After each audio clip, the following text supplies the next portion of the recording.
So today I'm going to show you how to sell stocks on Robinhood using the few options that they have available. Uh, just for disclosure, I'm not necessarily suggesting for or against buying any of the stocks featured in this video. They're just for educational purposes. So for example, I'm just going to grab one here that I already have available, Rite-Aid, and let's just go to the sell screen. So I have 3 shares available. It says right at the bottom there, but I'm just going to, for example, sell one. So if I just hit the check mark here and swiped up, it would attempt to sell it at the market price. So that's why it says the estimated credit right there is 273. So that would be the market price it's going to try to sell it at. But because it's a market order, what you're saying is sell it at whatever the lowest price somebody is willing to, or the highest price somebody is willing to pay for it is right now. So that doesn't guarantee you're going to get this amount right here. So you want to be a little careful when you're doing market orders. So there are other few options available if you hit the order types in the top right here. So market is the default one, but then there's limit, stop loss, and stop limit. I would suggest almost exclusively using the limit sell, because with the limit sell, you're not guaranteed the stock is actually going to sell, but you're guaranteed the price it's going to sell at. So, if, for example, if you're selling 1,000 shares and you do a market sell at 273, you might only sell a few of them at 273 and the rest are at 265 or 268 or something. So that can be a little bit of a loss there. Or if you do a limit sell at 273, then you might sell your first 10 at 273. Maybe the stock drops a little bit after that to like 1 or 2 cents lower, but jumps right back up and you're able to sell the rest right at 273. So it's something to experiment a little bit with, but generally you're going to want to use a limit sell much more than you want to use a market sell, because you're guaranteed the price that you're actually going to receive. So I'll just do a market here, and we can see what actually happens. So I'm selling 1 share of RAD, and I'm going to swipe up here, and this is going to be a market sell. So it did end up selling at 272. So it could have dropped in the time that I swiped up to when it actually sold, or if I was selling multiple shares, they wouldn't necessarily all sold for the same amount. So luckily we got about what we were expecting, but like I said, it could be different. So let's try a limit sell instead. So I'm going to grab a different one here.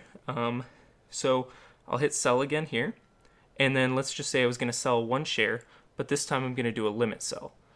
So when I do a limit sell, right now the current price is $29.04, but let's say I don't want to sell it until it jumps up to like $29.50.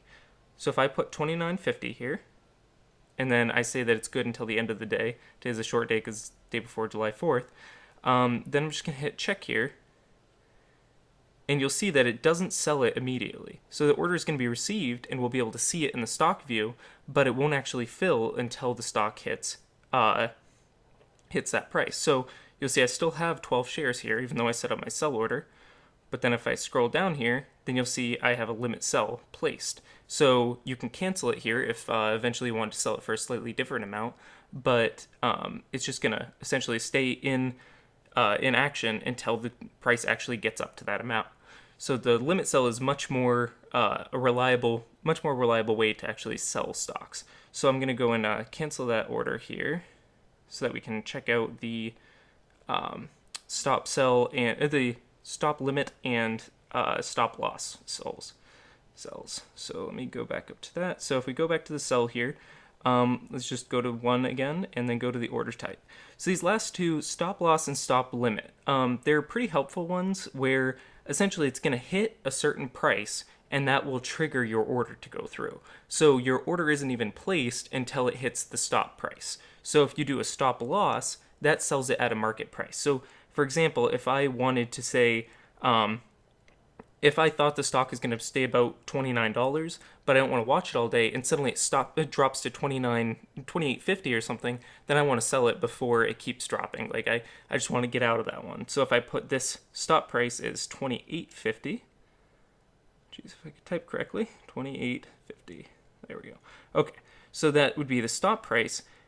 Then what would happen is, after it hits that stop limit, the lower stop limit, then it's going to sell it for whatever the market price is. So again, that can be a little dangerous because it might hit the stop limit at $28.50 and you think that's what you would get. But if the stock is dropping really fast, you might not be able to actually sell it until 28.25 or maybe even way lower. So that's where the stop limit comes in, which again I like a lot better. So if I put in 28.50 here as my stop limit, then I can also put a price to sell it at it. So like if I said the stop limit is 28.50, but the lowest I'm willing to sell it is 28.25. So essentially what will happen there is once 28.50 is reached, it will put in my order and attempt to sell it, but it won't ever sell it for anything less than 28.25. I could still sell it at 28.50, 28.49, all those numbers above. So you're not limiting your price that you could get, but you are limiting the lowest end that you could get. And that's a big deal when there's a lot of volatility in the market. This actually happened with the Ethereum coin market a little while ago, where the price of the coins just like dropped like 99% just in a few seconds. And a lot of people's stop losses were triggered for market sells, so they were selling at just fractions of a dollar, like fractions of a cent on a dollar for what their coins were worth, but then the price popped right back up. So if they had done a limit sell, then they would have been okay. They would have lost a little bit, but not a huge deal. But the stop loss people with their market orders lost a lot. So that's where the limit is much more useful, is these huge price fluctuations, you're a lot less affected by them. So again, I much prefer the stop limit versus a stop loss. So those are the 4 options for selling your stocks. And if you have any questions, just leave a comment in the questions below.